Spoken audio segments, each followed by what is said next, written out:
મારું નામ વાળા ભરતજી પોપટભા, પ્રદેશ પ્રમુખ, ખેડૂત કલ્યાણ સંગઠન. આજે દેશના લોખંડી પુરુષ અને ખેડૂતોના હામી અને અખંડ ભારતના નિર્માણ કરનારા સરદાર વલ્લભભાઈ પટેલની 150મી જન્મજયંતિ નિમિત્તે અમે સરદાર વલ્લભભાઈ પટેલને હૃદયપૂર્વકથી શ્રદ્ધાંજલિ આપીએ છીએ અને સરદાર વલ્લભભાઈ અમર રહો એવા અમે ઈચ્છીએ છીએ. એટલે સરદાર વલ્લભભાઈ પટેલ એ ખેડૂતોના હામી હતા, એટલે અમે એને આજે યાદ કરી અને શ્રદ્ધાંજલિ પાઠવીએ છીએ. એવી જ રીતે અત્યારે જે હાલના તબક્કે સૌરાષ્ટ્રભરની અંદર ખેડૂતોને માવઠાની નુકસાનીથી ભયંકર પ્રકારમાં નુકસાનીથી અને ખેડૂતોના તમામ પાક તબાહ થઈ ગયા એવું તમામ મીડિયા આખા ગુજરાતભરનું કહે છે. સરકારના પ્રવક્તાઓ અને સરકાર પણ સ્વીકારે છે, સરકારનું તંત્ર પણ સ્વીકારે છે.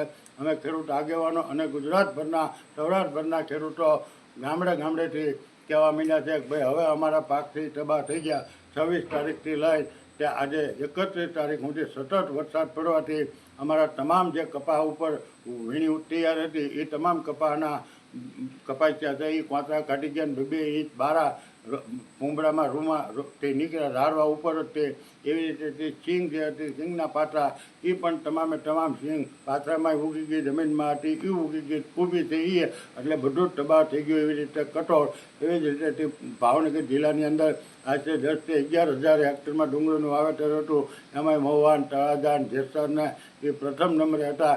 એ તમામ ડુંગળીના પાકો પણ એવી રીતે તમામ પાકો, પશુનો ઘાસચારો કાંઈ અત્યારે ખેડૂતોને બધું તબાહ થઈ ગયું એમ કીધું હોય એટલે વાર્તા પૂરી થઈ ગઈ કહેવાય. એમાં સરકારે હવે જે સર્વેના રોજ ગતકડા કરે છે કે 8 દિવસમાં સર્વે કરી, એને અમે સ્વીકારવા નથી. સરકારને વિનંતી કરી ભાઈ સર્વે નહીં, હવે તમામ ખેડૂતોનું તમામ દેવું તમે એક વખત આ દેવું માફ કરી દો. અમારે સરકારના કોઈ અવગુણ નથી ગાવાનું, સરકારના કોઈ જો તમારામાં માનવતા હોય અને આવું ભયંકર સંકટ સમય હોય તો સરકારને તમામ ખેડૂતોનું દેવું માફ કરી દેવું પડે. અને જે ખેડૂતોને જે કાંઈ લેણા છે એ આમાં જે ખેડૂતોએ લોન ન લીધી હોય કે જે ખેડૂતોને લોન કોઈ પણ કારણોસર ન મળી હોય તો એવા તમામ ખેડૂતોના સરકાર પાસે આંકડા છે અને અમારી પાસે આંકડા છે.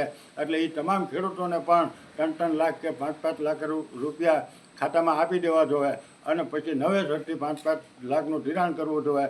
અને સહાયના રૂપમાં સરકાર અત્યારે વહેલી તકે પહેલાં તો ખેડૂતોને 1 વીઘે 10,000 રૂપિયા આપે અને તમામ ખેડૂતોનું દેવું માફ કરી દે. સરકાર આવા ગતકડા કરવાનું બંધ કરે એવી અમારી વિનંતી છે. સાથે અમે તમામ વિરોધ પક્ષને, કોંગ્રેસને કહીએ છીએ કે તમે 125 વર્ષ જૂની પાર્ટી છો, તમારા ઘણા રાજ્યમાં સરકાર છે અને જ્યારે આવી આપત્તિ પડે કે આફત આવે ત્યારે તમે દેશ વિદેશમાં ફંડ મોકલાતો હોય તો પછી ગુજરાતના ખેડૂતોને આપો ને 25,000 કરોડ રૂપિયા સરકારને, કોંગ્રેસને શું વાંધો છે. એવી જ રીતે આમ આદમી પાર્ટીની આજ ભગવત માનને બધા આવ્યા હતા લીંબડી બાજુ, તો જ્યાં ભગવત માનની પણ સરકાર છે તો એને પણ એકલો સરકારનો વિરોધ કરીને ખેડૂતોને હારે થઈ એવી બણગાફૂંક વાતો ન કરવી જોઈએ. અને 25,000 કે 10,000 રૂપિયા ભગવત માનને એની સરકાર માટે આવા સંકટ સમયે આપવું જ જોઈએ. આપણે દેશ વિદેશમાં જ્યાં આવી પરિસ્થિતિ થાય તો આપણી સરકાર, ભારત સરકાર કે રાજ્ય સરકાર કેમ સહાય મોકલે છે તો અત્યારે તમામે આપવું જોઈએ. હમણાં જ તે દાખલો તાજો જ છે.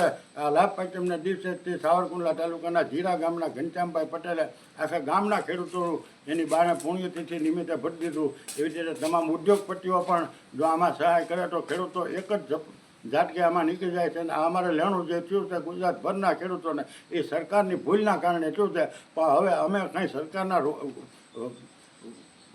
વાંધા વિરોધ રજૂ કરવા નથી માગવા. અમે વિનંતી કરીએ છીએ કે તમે એક વખત ખેડૂતોને આમાંથી મુક્ત કરો તો જ ખેડૂતો બચી શકે છે.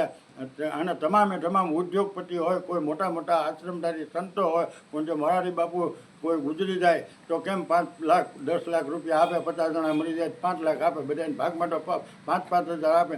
એમ તમામ સંતોએ પણ અત્યારે ખુલીને મેદાનમાં આવવું જોઈએ ખેડૂતો બાબતે અને એને કંઈક ને કંઈક પ્રસાદી રૂપે આપવી જોઈએ. અને ખેડૂતો તો એવા ઉદાર છે, સંતોના પૈસા તો પાછા આપી દે એમ છે, પણ એને સરકારમાં કે તંત્રમાં રજૂઆત તો કરવી પડે એવી પણ અમારી વિનમ્ર ભાવે વંદન કરીને તમામ સંતોને વિનંતી છે. અમે પણ હિન્દુ જ છીએ તો તમારે હિન્દુ તરીકે પણ આમાં ક્યાંક ને ક્યાંક ખેડૂતો તરફથી આવવું જોઈએ. અને આમાં કોઈ હિન્દુ કે બીજા કોઈ ધર્મ કે બીજી કાંઈ વાત ન હોય, ખેડૂત એટલે ખેડૂત, તમામને સહાય મળે એવી સરકાર વિનંતી કરે અને સરકારને અમારી વિનંતી છે કે તમે એક ફેરી દેવું માફ કરી દો. આ સર્વેના ગટકડા અને તપાસ કરવાની વાતો અને રોજ પ્રધાનો આવીને તાલુકે વ્યા જાય એ બધું તમે બંધ કરો. આમાં કંઈ જોવાનું હોય નહીં. તમામ જાણે છે, જગ જાહેર વાત છે, બધું તબાહ થઈ ગયું. એટલે સરકારને વિનંતી છે કે વહેલી તકે તમામ ખેડૂતોનું દેવું માફ કરો અને વધારેમાં વધારે સહાય કરો. જય હિન્દ, જય ભારત.